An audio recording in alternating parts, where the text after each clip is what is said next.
With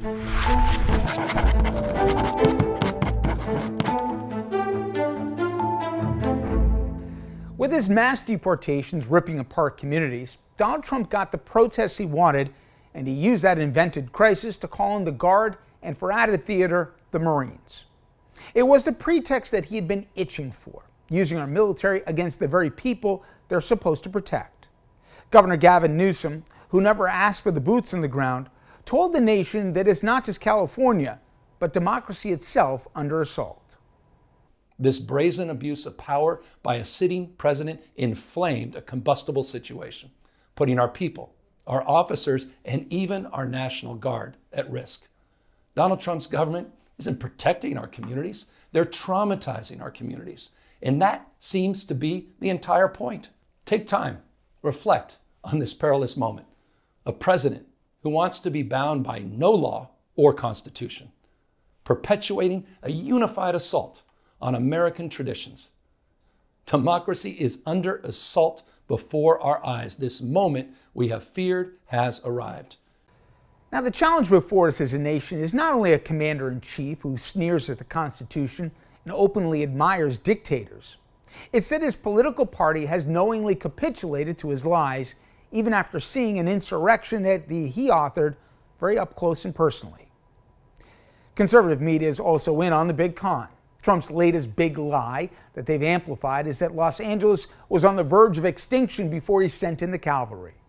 If we didn't get involved, right now, Los Angeles would be burning, just like it was burning a number of months ago with all the houses that were lost. Los Angeles right now would be on fire, and we have it in great shape. The problem with this, of course, is that while some of the protesters did in fact get out of hand and deserve to be apprehended, they were by far the minority of a peaceful assembly, and the footprint of this protest was only a couple blocks. Listen how Jimmy Kimmel from Late Night TV in LA described the situation on the ground. We have a full house tonight, as we always do here at our studio in Hollywood, which might be surprising for those of you in other parts of the country who have been watching cable news and believe this city is some kind of totalitarian hellscape right now. It most certainly is not.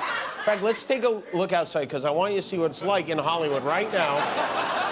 You won't see this elsewhere on television. Not only is it not an apocalypse, they're having a Disney Pixar movie premiere right now for Elio, a movie about aliens. Don't tell Trump, he'll send the Green Berets in too, but... For a frame of reference, look at a map of LA and consider Trump's inflamed rhetoric that America's second biggest city was about to be, quote, completely obliterated. As you can see, a fraction of LA has been impacted by the protests. The police chief of that city, in fact, said, quote, the arrival of federal military forces in LA without clear coordination presents a clear logistical and operational challenge for those of us charged with safeguarding this city, end quote. But Trump was never concerned with safeguarding LA. This was always political theater and a dry run for autocracy. More than occupying a city, he's arrested a union leader there for protesting. He's threatened to lock up the state's governor, and he seems to be openly itching for violent conflict between citizens and men and women in uniform.